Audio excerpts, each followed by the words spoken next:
What's up, guys? So I'm back again, and this time I'm going to be reading a little bit from Band of Brothers book. So, here we go. Chapter 1. We Wanted Those Wings. Camp Toccoa, July to December 1942. The men of Easy Company 506 Parachute Infantry Regiment, 101st Airborne Division, U.S. Army came from different backgrounds, different parts of the country. Hang on. Sorry, I'm getting a thing on my screen. Damn it. Hang on. Shit. No. Crap. Give me a second here. They were farmers and coal miners, mountain men, and sons of the Deep South. Some were desperately poor, others from middle class. One came from Harvard, one from Yale, a couple from UCLA. Only one was from the old army. Only a few came from National Guard or reserves. They were citizen soldiers. They came together in the summer of 1942, by which time the Europeans had been at war for 3 years. By the late spring of 1944, they had become an elite company of airborne light infantry. Early on the morning of D-Day, in its first combat action, Easy captured and put out of action a German battery of 4 105mm cannon that were looking down on Utah Beach. The company led the way into Carentan, fought in Holland, held the perimeter at Bastogne, led the counteroffensive in the Battle of the Bulge, fought in the Rhineland campaign, and took Hitler's Eagle Nest at Berchtesgaden. It had taken 150% casualties at the peak of its effectiveness. In Holland in October 1944 and in Ardennes in January 1945, it was a good rifle company as there was in the world. The job completed, the company disbanded, the men went home.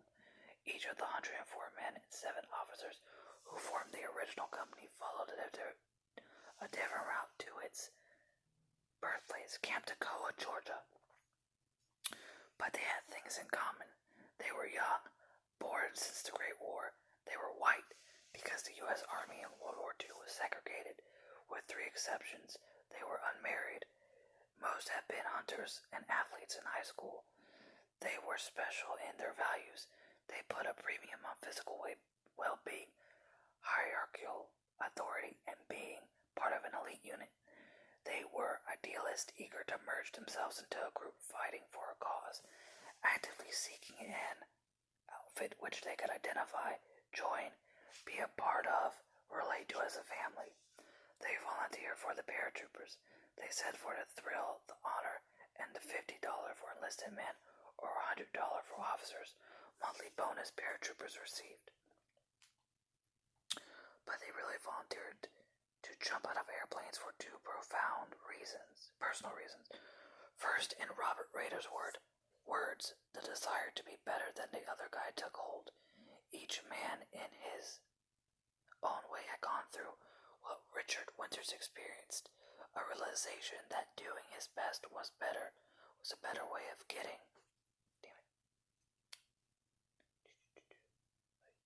Through the army, then hanging around with sad excuses for soldiers they met in recruiting depots or basic training. They wanted to make their army time positive, a learning and maturing and challenging experience. Second, they knew they were going into combat and they did not want to go in with poorly trained, poorly conditioned, poorly motivated draftees on either side of them.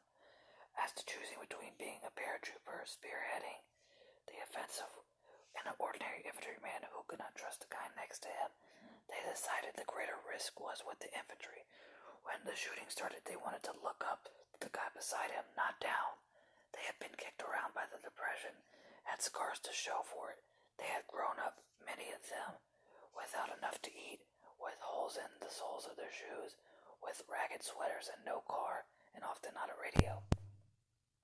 Their educations had been cut short either by the Depression or by the war. Yet, with this background, I had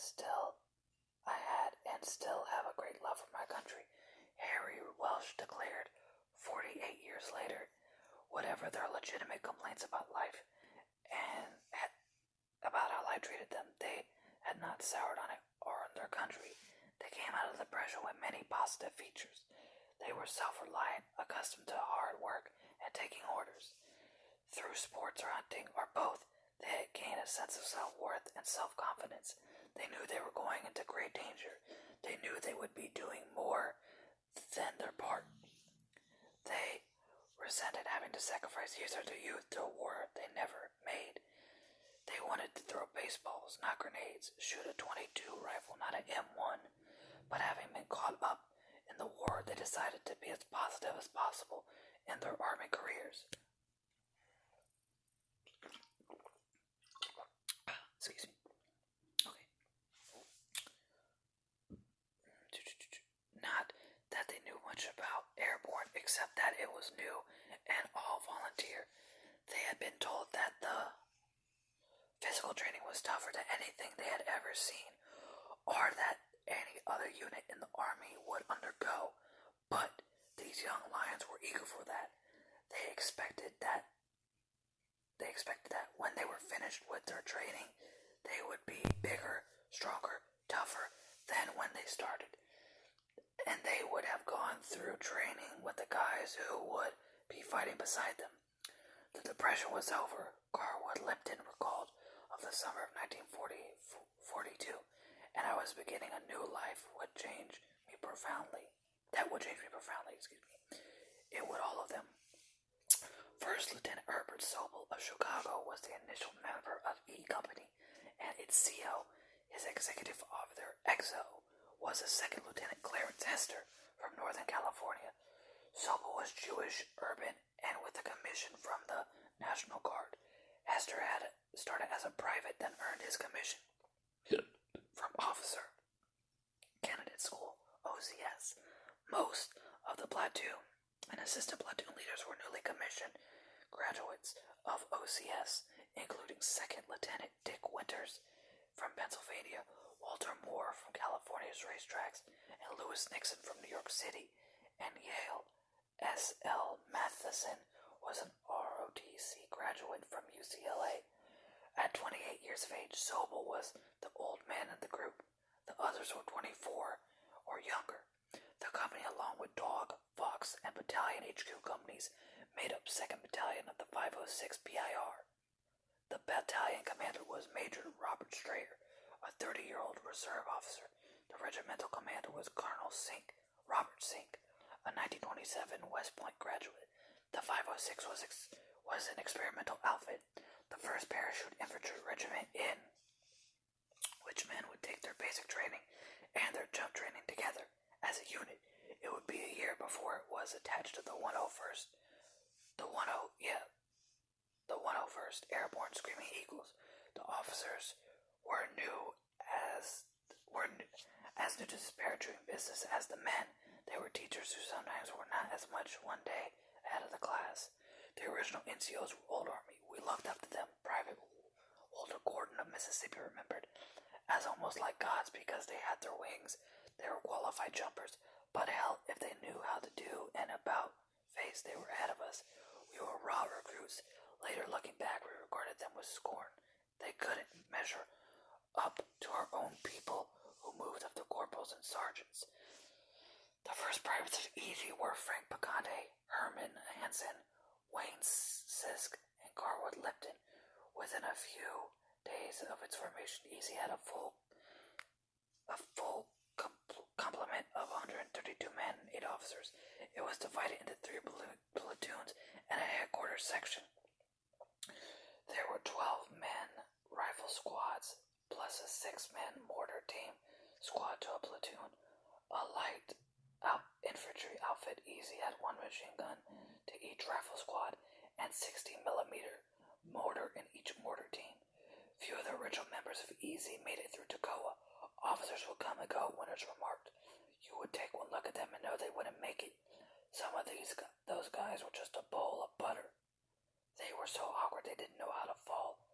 This was typical of men trying for the 506 PIR, and it took 500 officers officer volunteers to produce 148 who made it through TOCOA and 5,300 enlisted volunteers to get to 1,800 graduates.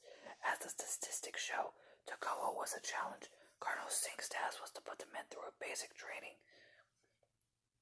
harden them, teach them the rudiments of infantry tactics, prepare them for jump school, and build a regiment that he would lead into combat.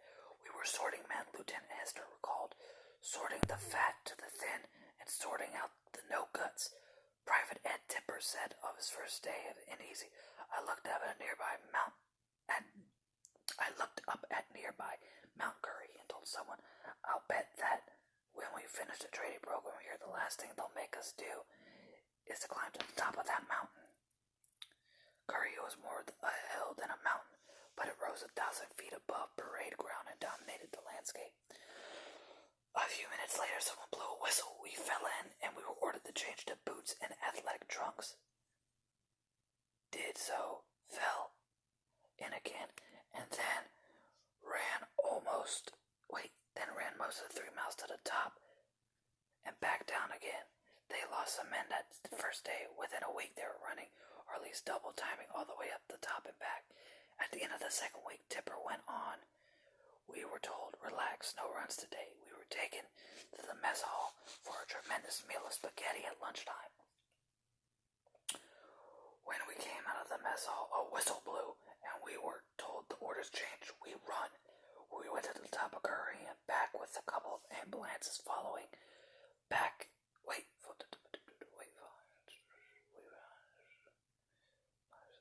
Ambulance following, and men vomiting spaghetti everywhere along the way. Those who dropped out and accepted medic's invitation to ride back in the ambulance found themselves shipped out the same day. Excuse me. Sorry, okay. The men were told that Curry was an Indian word that meant we stand alone, which was the way these paratroopers expected to fight. It became the battle cry of the 506th. The officers and men ran up and down Curry 3 or 4 times a week. They got so they could do 6+ mile round trip in 15 minutes. In addition, they went through a grueling obstacle course daily and did push-ups and pull-ups and deep knee bends and other calisthenics. When the men were not exercising, they were learning the basics of soldiery. They began with close order drill, then started making night marches with full field equipment. The first night march was 11 miles. On each march that followed, a mile or 2 was added on. These marches were made without a break, without a cigarette, without water. We were miserable, exhausted, and thought that if we did not get a drink of water, we were certain to collapse. Private Pat Christensen recalled. At the end of a march, Sobel would check each man's canteen to see that it was still full. Those who made it through because of an intense private determination and because of their desire for public recognition that they were special, like all elite units around the world. The airborne had its unique badges and symbols.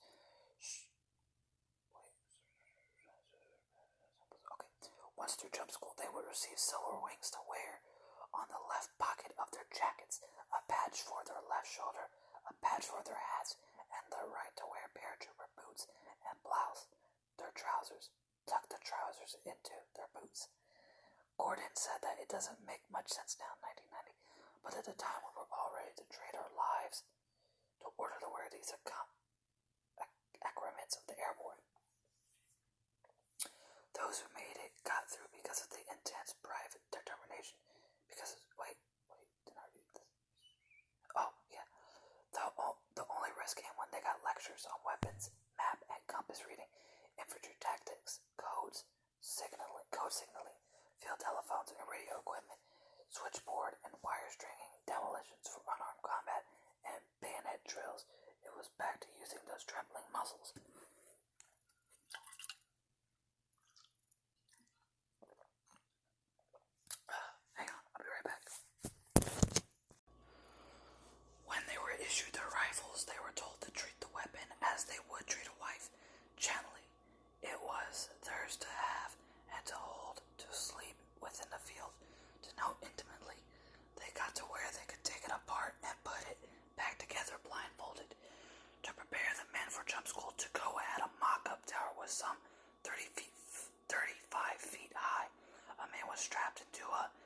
parachute harness that was connected to a 15-foot risers, which in turn they were attached to a pulley that made a cable. Jumping from the tower in the harness, sliding on the cable to the landing, gave the feeling of a real parachute jump and landing. All these activities were accompanied by shouting in unison, chanting, singing together, or bitching. The language was foul. These 19 and 20-year-old enlisted men, free from the restraints of home and culture, thrown together into an all-male society coming from all over America, used the words as one form of bonding. The one most commonly used by far was the F word. It substituted for adjectives, nouns, and verbs. It was used, for example, to describe the cooks, those fuckers, or fucking cooks. What they did, fucked it up again, and what they produced. David Kenyon Webster, a Harvard English major, confessed that he found it difficult to adjust to the vile, monotonous, and unimaginative language. The language made these boys turning into men feel tough, and more important, insiders, members of a group. Even Webster got used to it, although never liked it. These men were learning to do more than swear, more than how to fire a rifle, more than the limits of their physical endurance were much greater than they had ever imagined. They were learning instant, unquestioning obedience. Physical endurance were much greater than they had ever imagined. Minor infractions were punished on the spot, usually by requiring the man to do 20 bullet push-ups. More serious infractions cost a man his weekend pass, or several hours marching in full field back on the parade ground. The Army had a saying, Gordon related, "We can't make you do anything, but we can make you wish you had." Brought together by their misery, held together by their cadence counts, singing and common experiences, they were becoming a family. The company learned to act as a unit. Within days of formation of Easy, the 104 men could make a 1/4 or half turn on about face, as if one, or set off at double time, or in a full run, or drop to the ground to do push-ups, or shout "yes sir" or "no sir" in unison. All this part of the initiation rites common to all armies. So was learned to drink beer almost exclusively. At the post PX there were no nearby towns. Lots of beer. They sang soldier songs toward the end of the evening. Invariably someone would insult someone else with a slurring reference to his mother, his sweetheart, his hometown, or his region. Then they would fight as soldier boys do, inflicting bloody noses and blackened eyes before staggering back to the barracks, yelling war chants, supporting each other, and becoming comrades. The result of these shared experience was a closeness unknown to all outsiders. Comrades are closer than friends, closer than brothers. Their relationship is different from that of lovers. Their trust in and knowledge of each other is total. They got to know each other's life stories, what they did before they came into the army, where and why they volunteered, what they liked to eat and drink, what their capabilities were. On a night march, they would hear a cough and know who it was. On a night maneuver, they would see someone sneaking through the woods and knew who it was from the silhouette. Their identification worked downward from the army to the airborne, to the 506, the 2nd Battalion, to Easy Company, to platoon, to squad. Private Kurt Gable of 5113th PRI described his experience in words that any member of E Company could have used. The three of us, Jake, Joe, and I, became an entity. There were many entities in our close-knit organization, grouped by 3s and 4s, usually from the same squads or sections. Core elements within families that were small units were readily recognized as entities. This sharing evolved into never to be relinquished, never to be repeated. Often 3 entities would make up a squad. With incredible results in combat, they would literally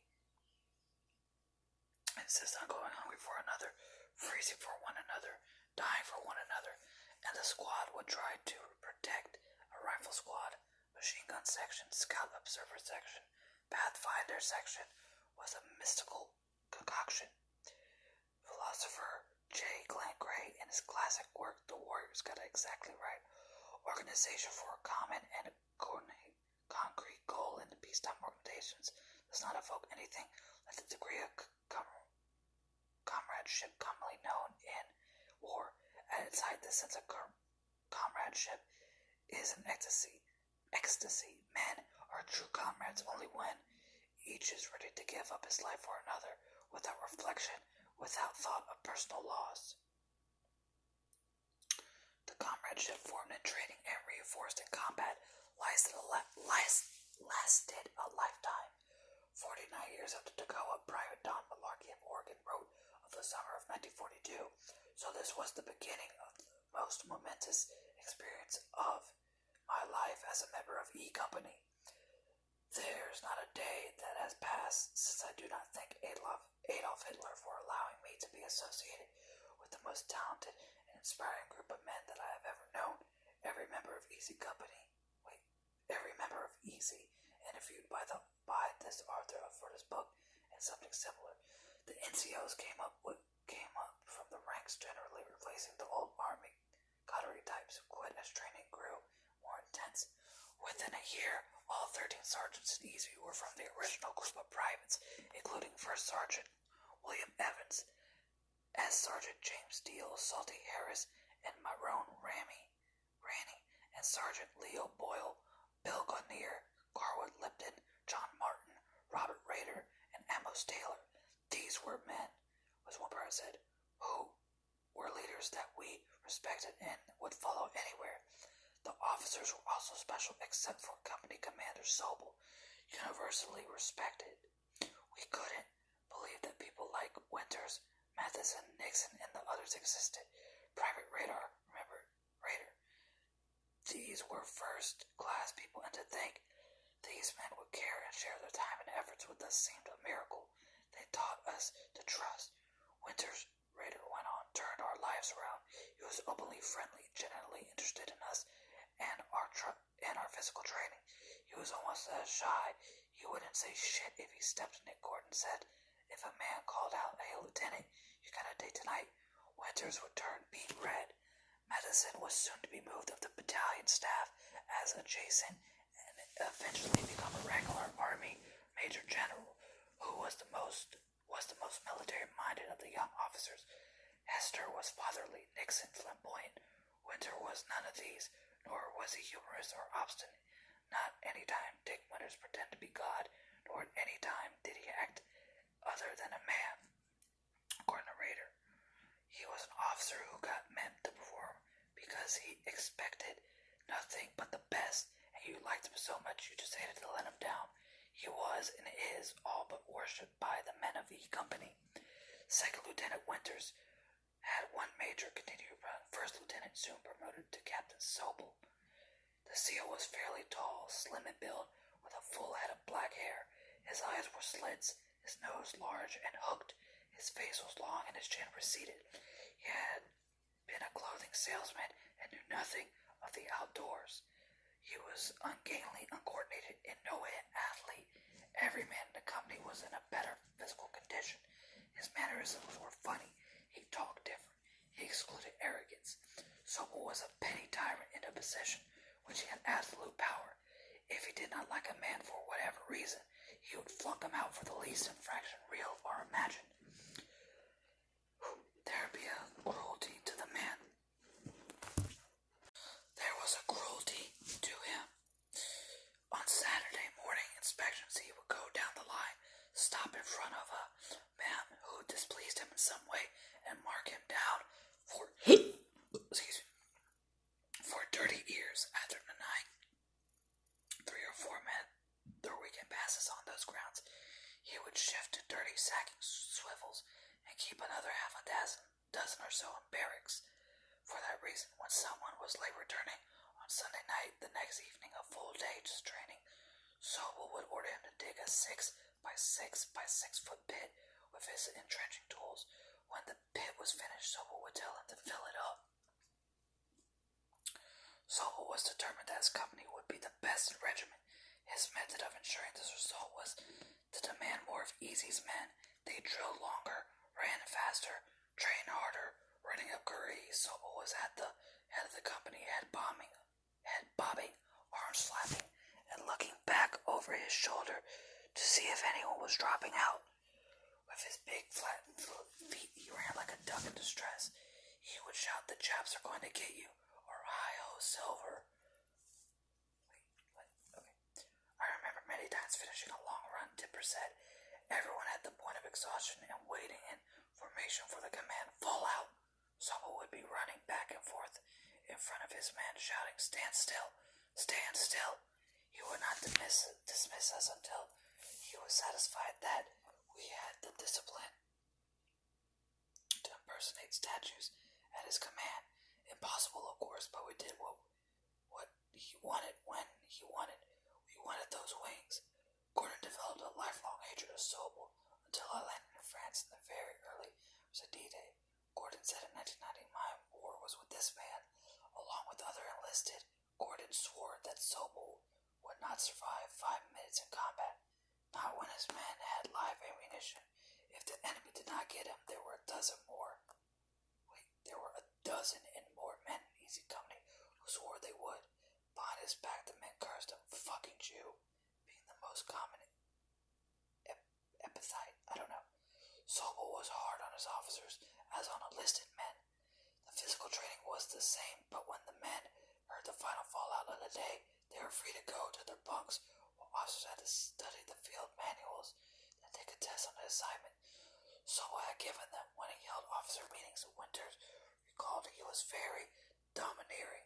There was no give and take. His tone of voice was high-pitched, rasp-like. He shouted instead of speaking in a normal way. It would just irritate you. The officer's nickname for their captain was the Black Swan. Sobel had no friends. Officers would avoid him in the officers' club. None went on a pass with him. None sought out his company. No one at Easy knew anything about his previous life, and no one cared. He did have his favorites, of whom number one was Company First Sergeant William Evans. Together, Sobel and Evans played men off against one another, granting a privilege here, denying one there. Anyone who has ever been in the army knows the type. Sobel was the classic chicken shit. He generated maximum anxiety over matters of minimum significance. Paul Fussell, in this book Wartime, had his best definition. Chicken shit refers to the behavior that makes military life worse than it need be. Petty harassment of the weak by the strong. Open scrimmage for the power and authority and prestige. Sadism and thinly disguised as necessary discipline. A constant paying off of old scores and an insistence of the letter rather than spirit of ordinances. Chicken shit is so called instead of horse or bull or elephant shit because it is small-minded and ignoble, and it takes trivial seriously. Sobel had authority over the men. Lieutenant Winters had the respect. The two men were bound to clash. No one ever said so directly, and not everyone in Easy Company recognized what was happening. And Winters did not want it that way, but they were in competition to be the leader. Sobel's resentment of Winters began during the first week at Toccoa. Winters was leading the company in calisthenics. He was up on a stand demonstrating, helping the fellows get through the exercise. These boys, they were sharp, and I had their complete attention. Colonel Sink walked past.